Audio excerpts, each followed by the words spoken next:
Hello, I'm Chrissy Seaton and welcome back to my channel.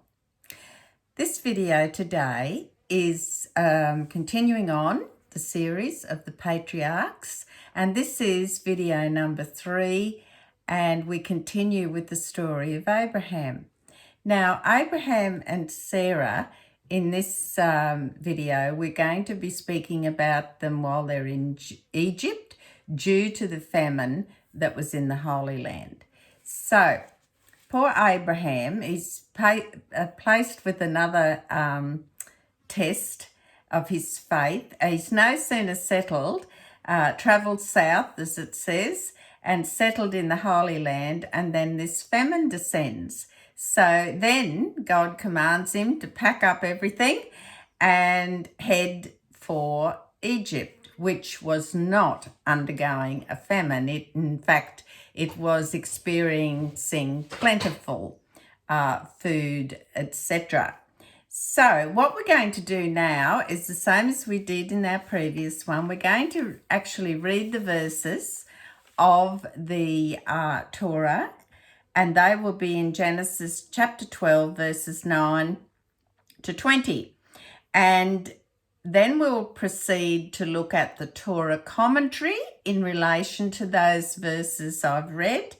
And then, an added benefit, we will then move on and look at what Torah anthology has to add to those Torah commentaries. So, let's begin. So, again, as I said, this will be Genesis chapter 12, verse 9 to 20. Then Abraham journeyed on, journeying steadily towards the south. There was a famine in the land, and Abraham descended to Egypt to sojourn there, for the famine was severe in the land, meaning the Holy Land. And it occurred as he was about to enter Egypt, he said to his wife Sarah, "See now, I have known that you are a woman of beautiful appearance, and it shall occur when the Egyptians will see you, they will say, this is his wife. Then they will kill me, but you they will let live. Please say that you are my sister, that it may go well for me for your sake, and that I may live on account of you." But it occurred with Abraham's coming to Egypt. The Egyptians saw that the woman was very beautiful. When the officials of Pharaoh saw her, they lauded her for Pharaoh, and the woman was taken to Pharaoh's house. And he treated Abraham well for her sake, and he acquired, meaning Abraham, acquired sheep, cattle, donkeys, slaves, and maidservants, female donkeys, and camels. But Hashem afflicted Pharaoh along with his household with severe plagues because of the matter of Sarah, the wife of Abraham. Pharaoh summoned Abraham and said, "What is this you have done to me? Why did you not tell me that she is your wife? Why did you say she is my sister, so that I would take her as my wife? Now, here is your wife. Take her and go." So Pharaoh gave men orders concerning him, and they escorted him and his wife and all that was his.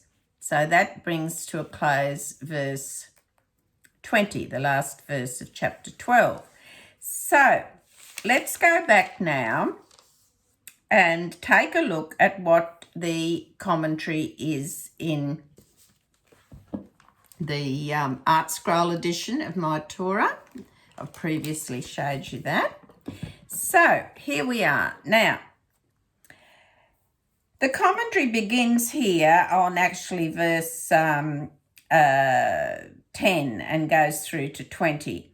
Abraham in Egypt. Now, this is another test of Abraham's faith. Immediately after he settled in the new homeland, where God had promised him every manner of blessing, there was a famine.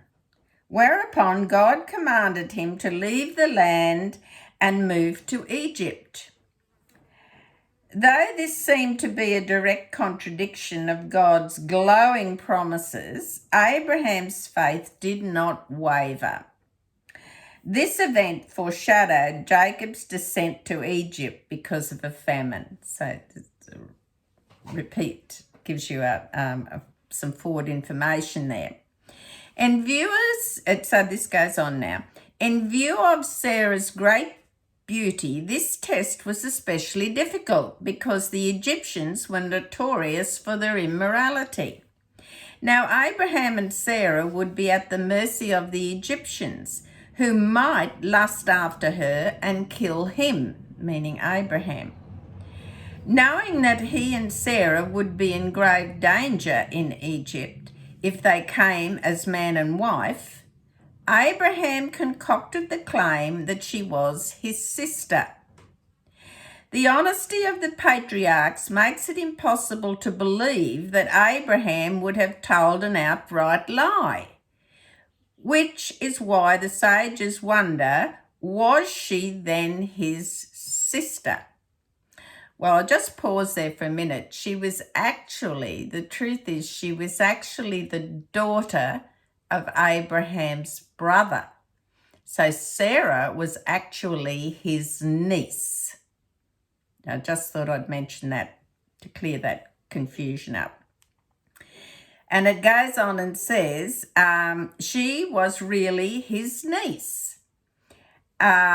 In chapter 11, verse 29, they explain that a man often refers to his relative as his sister, though Abraham thought that this ruse would protect Sarah as well as himself. Rambam comments that it was a great sin for him to put her in danger.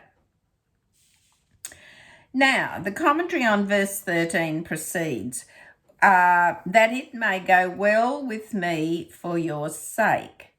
Now, that's meaning they will give me gifts, or Rashi interpreted as that.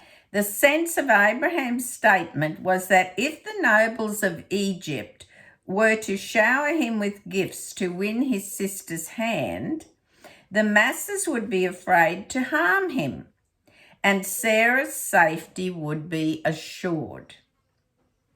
But his plan did not succeed, for Sarah's exceptional beauty brought about a different turn of events.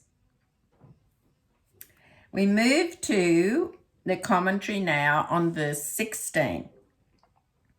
And the phrase is, and he acquired. Now, in sharp contrast to his later behaviour towards the king of Sodom, from whom he was entitled to monetary compensation but vehemently refused to accept anything, Abraham did accept lavish gifts from Pharaoh in the context of Abraham's claim that Sarah was his sister, and the implications that he would allow her to marry a suitable person. This was the allusion. Abraham had no choice. Had he refused the gifts, he would have aroused Pharaoh's suspicion. And that's understandable. Now, we're going to continue on with this commentary.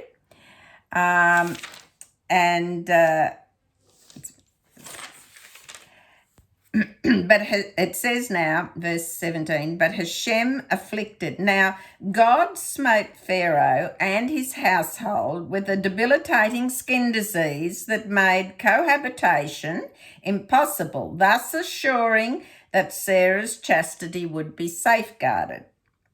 The verse mentions that she was the wife of Abraham because it was in his merit too that God punished Pharaoh. Continuing on, verses 18 to 19 commentary. Pharaoh summoned Abraham. Although Pharaoh suspected that his affliction was because of Sarah, he could not be certain she was Abraham's wife. He made the accusation in order to draw the truth from Abraham. When Abraham did not respond, Pharaoh realized that his suspicions were correct. So he ordered Abraham to take his wife and leave. It continues on by asking, "Why did you not tell me?" Now Pharaoh implied that even if he distrusted the morality of the Egyptian masses, he surely could have confided in Pharaoh. This would explain why Pharaoh did not ask Sarah whether Abraham was her husband. He meant to reproach Abraham for not confiding in him.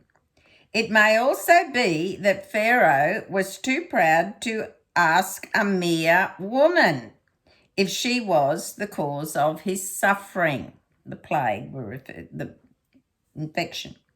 Abraham could hardly have replied that Pharaoh was obviously as lecherous as his subjects, nor did the angry tone of Pharaoh's diatribe suggest that he was seriously interested in an answer.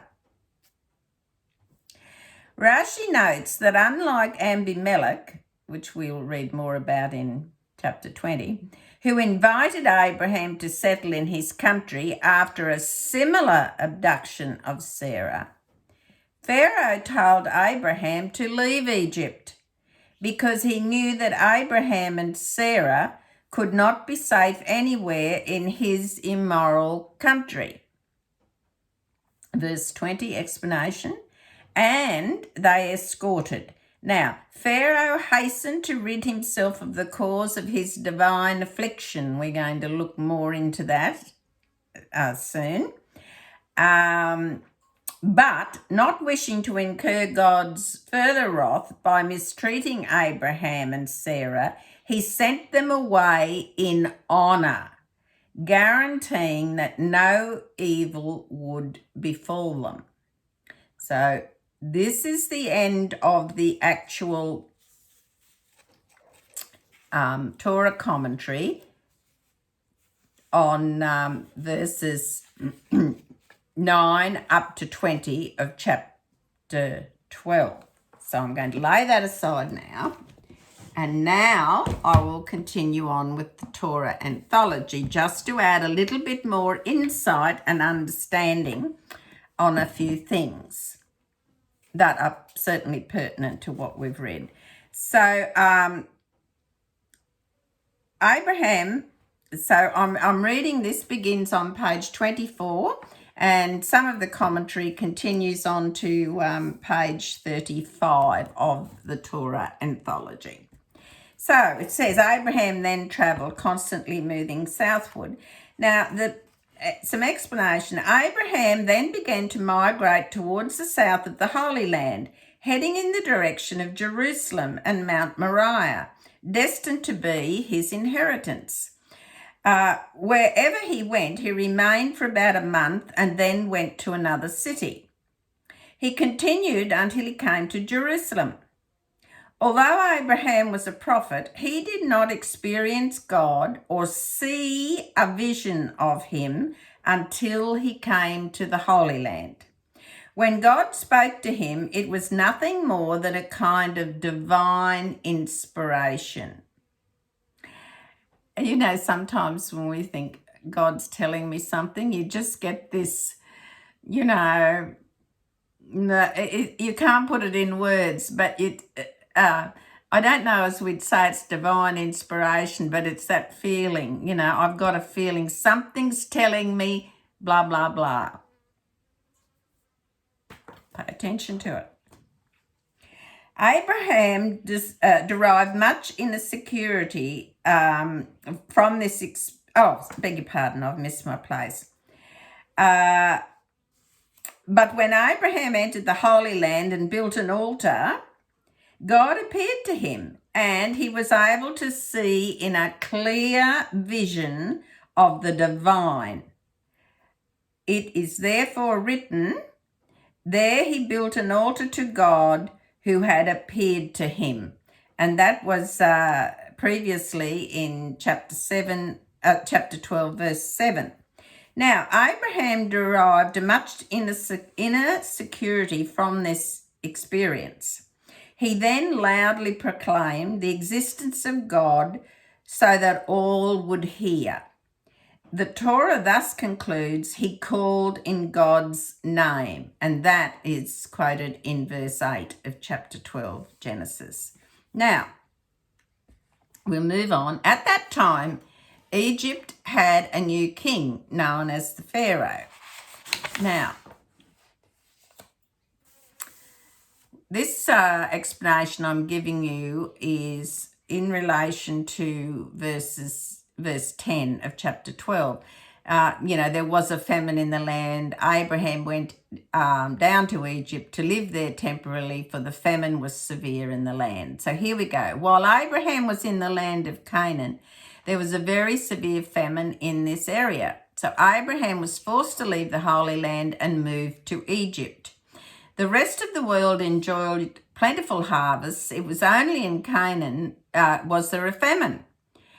This indicates that there was only famine in the land where Abraham was at that time. There were two reasons for this, and it says the first reason was to test Abraham to see if he would grumble. The second reason was to show that God was concerned about Abraham and would support him through the days of the famine. So moving along, as we have written, God does not bring about miracles unless it is absolutely necessary. Even when God does cause a miracle, he does it in a natural manner, unless such a course is totally impossible. And we often say the miracle of rain. You have a drought and next thing there's beautiful rain. They're miracles. They're all miracles. Abraham was a great saint. He did not open his mouth in complaint. He did not say even a single bad thing concerning his troubles. He was wise enough to realize that if a person wants to be good, he will have to suffer. He will not have any rest in this world. Now that, the good all often suffer. We've heard that said many times. Some give another reason for Abraham's departure from the Holy Land to Egypt. So I'm going to read this. I like to give you, if there's any differences or other opinions. As we know, it was his custom, meaning Abraham, to take in all the wayfarers and to act kindly towards them. We talk about Abraham's tent. This was especially true if they were poor. Because of the famine, Abraham was concerned that he would not be able to continue to do such good deeds. In Egypt, where plenty of food was available, he would be able to make use of it to do good. For this reason, he left the Holy Land and went to Egypt. There we go. Now, we've crossed the, the border. We're now in Egypt. We're at the customs department, the border. And here it goes like this. In Egypt, people, in the meantime, I must just refresh you that Abraham actually hid Sarah in a large trunk and covered her with belongings and things because he was not wanting people to see when she arrived. And so he was trying to hide her. So in Egypt, people were not used to seeing beautiful women.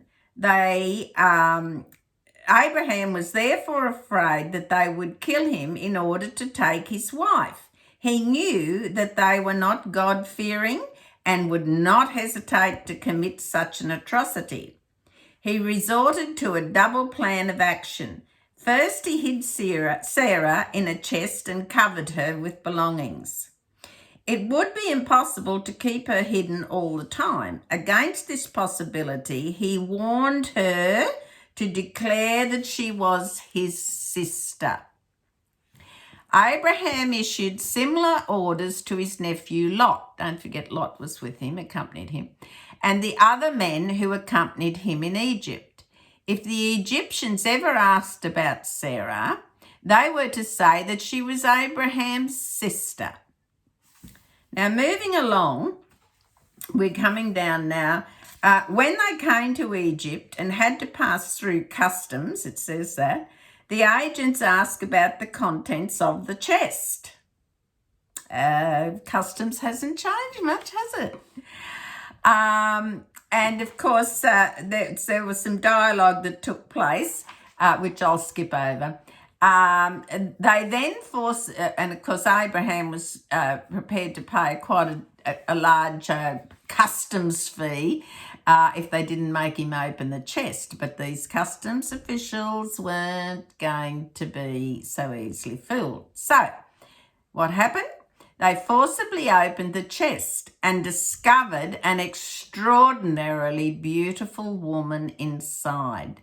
She was so beautiful that her face seemed to glow in the twilight. So the secret was out. And it goes on and says, she is so beautiful that she should be brought to Pharaoh, the king of Egypt. No commoner can be worthy of her. So Abraham actually never told, now moving on here, this is just a little interesting additional piece of information now. Abraham actually never told Sarah to say that she was single. He understood that she would be safer if she was presented as a married woman, but he did not want them to know that she was his wife, since he was concerned lest they kill him in order to take Sarah. And then, you know, it wouldn't have served any purpose, would it?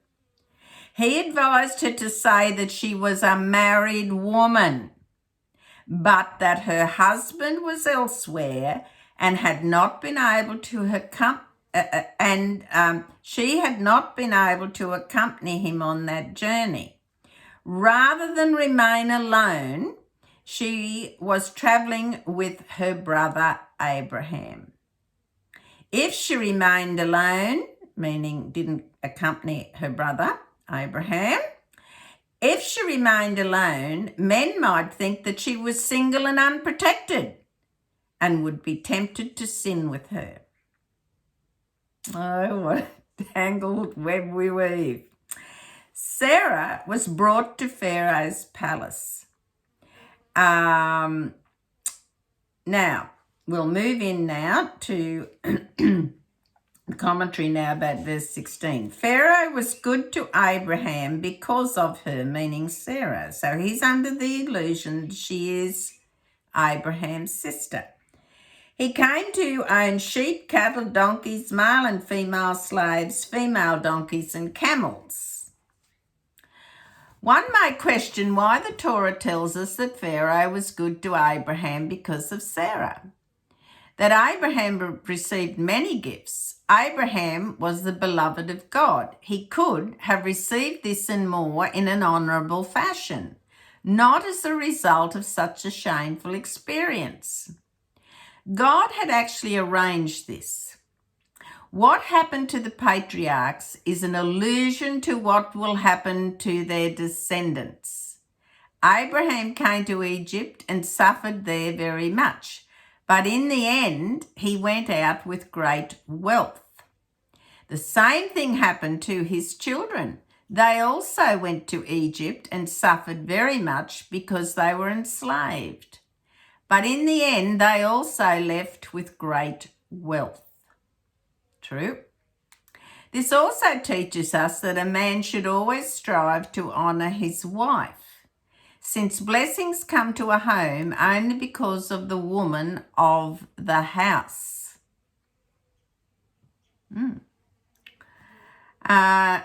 It went well with Abraham because of her. That Rabbi Kelbo derived that statement. It went well with Abraham because of her, meaning Sarah. It is important to tell this to the ignorant who often curse and insult their wives. This is a serious sin. Besides the fact that this is wrong, it is also spiritually dangerous. When there is no peace between a husband and wife, the divine presence leaves them. Now, I've heard this said before. When there is no peace between a husband and wife, the divine presence leaves them. This has been discussed at length in the portions of Torah called Bereshit. Okay, so when Sarah was taken to Pharaoh's palace, she considered herself to be in great spiritual danger, and we know she prayed. The angel Gabriel is said to have come and told her in the name of God not to be afraid at all, and he would protect her from Pharaoh. The angel Gabriel is supposedly remained with her all night. Now, let's move on now to the commentary in verse 17. As he deserved, now this is interesting, Pharaoh was punished in 3 ways. The first punishment involved a skin infection. Of the 24 known infections, the worst of all is what is called in English terms syphilis, which makes sexual intercourse very difficult. It also affects the brain, and one infected with it becomes totally impotent. This is the severe plague mentioned in Scripture. The second punishment involved a number of women, who were in Pharaoh's palace in the process of actually giving birth. So they were in labour, they were progressing to delivery point, and God stopped the birth process, just halted it. And they were left in limbo in the middle of this delivery. The royal palace was filled with their screams because of their agony, and it would be awful, awful. The third punishment involved Pharaoh himself. Even though he was impotent, Pharaoh tried to caress Sarah and woo her. But each time he tried to come close to her, the angel Gabriel came and beat him without mercy.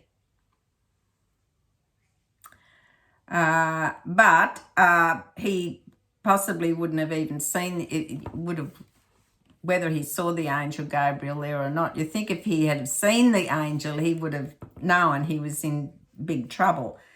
That's just my thoughts. But anyway, this last punishment was to publicise the fact that Pharaoh had not, that's right, and it says, his slaves and courtiers also were beaten. I beg your pardon, I meant to include that. They were in such great pain that they moaned and cried out all night, but they could not see who had beaten them. So there you go. This last punishment was to publicise the fact that Pharaoh had not defiled Sarah. So we know that now. But since all were punished, it was obvious that the reason was only that they had taken Sarah. One may wonder what Pharaoh's sin was. But actually, Pharaoh did commit a serious sin. When he approached Sarah, she told him that she was a married woman, but he still wanted to sin with her. The Torah therefore says that he had been punished because of Abraham's wife, Sarah. There is no other woman named Sarah under consideration here, so that the Torah had to specify that she was Abraham's wife. The Torah stresses this because Pharaoh was punished because she had told him she was Abraham's wife. Explanation goes on further. Let this be a sign of what I will do when I bring the Israelites out of Egypt. I will then punish Pharaoh with 10 plagues. At this time, Pharaoh was also punished with 10 plagues because of Sarah. Interesting little layer of information. When Pharaoh saw the calamity that had befallen him, he believed that what Sarah had told him. Realizing that she was a married man, he left her completely alone. As soon as he reached this decision, the plagues stopped. He was immediately cured of his skin infection. Pharaoh summoned Abraham, I'm not surprised, and said, "What have you done to me? Why did you not tell me that she was your wife? What kind of trick did you play on me, not telling me that she was your wife? Misleading me into thinking that she was your sister. You placed me and all my people in mortal jeopardy." Well, of course, in one way you were correct. The Egyptians are indeed shameless. And if they knew that she was your wife, they would have killed you so as to take her. Your idea was very good, while they thought she was your sister. They would not plan to kill you, since each one would hope to get her. But why could you not tell me the truth privately? I would have returned her to you immediately. The Torah therefore tells us that Pharaoh said, "Why did you not tell me she was your wife?" But as I said in the previous statement, it says he did know she was somebody's wife, but he didn't know. He did know she was a wife, but he didn't know she was actually Abraham's wife. Okay. Pharaoh continued berating Abraham. "It was your statement that caused all my troubles." He goes on and says, "Let bygones be bygone. Take your wife and leave, the sooner the better. Egyptians are immoral. I don't want you to stay in Egypt lest something bad happen." I can imagine Pharaoh at this stage was pretty nervous. Now, it says here, just to round this off, Pharaoh had given Abraham many gifts on Passover Eve, it says here. Now, I'm not going into that at this stage, just what the book says. He now gave him many gifts, so we're in the present time now. He now gave him many gifts along with a great deal of money so that Abraham would forgive him. The Torah later says Abraham was very wealthy with livestock, silver and gold. It therefore appears that a great miracle occurred. God closed their eyes to the fact that Abraham was leaving with all the gifts. God had done all this in order to enhance Abraham's reputation. He was able to leave Egypt with great wealth. Now, Pharaoh also, this is interesting, Pharaoh also gave Sarah, his daughter, as a handmaiden. He says, it just got an explanation, "My daughter, it is better for you to be a servant in Abraham's house, so highly is he blessed, than for you to be a princess in my palace. You will gain great benefit from her," meaning Sarah. Pharaoh sent a large troop of armed bodyguards to accompany Abraham through Egypt. He also honoured Abraham by accompanying him personally. Later, however, we were to pay dearly for this honour, since as a reward for this, it was decreed that the Israelites would be slaves to the Egyptian. Very interesting, isn't it? So, I hope you've enjoyed what we have discussed today. I know sometimes it takes a bit to take that all in, and but you can rewatch parts of this video again, and leave a comment if you've got any questions or concerns, and hopefully I can respond to them. As I've said in a couple of previous videos, I'm not giving you my opinion. I am reading from the text. I like to stick with the script, but it's information I give you. What you do with it when you receive it is your business, but it's a way of giving you a little bit more information, highlighting, explaining things a bit more clearly, giving differences of opinions, etc. And it's all to enhance the richness of the biblical narratives and to give us a clearer understanding of what actually happened. So, thank you all for watching. Please consider sharing my video. Thank you for subscribing to my channel. Most appreciated.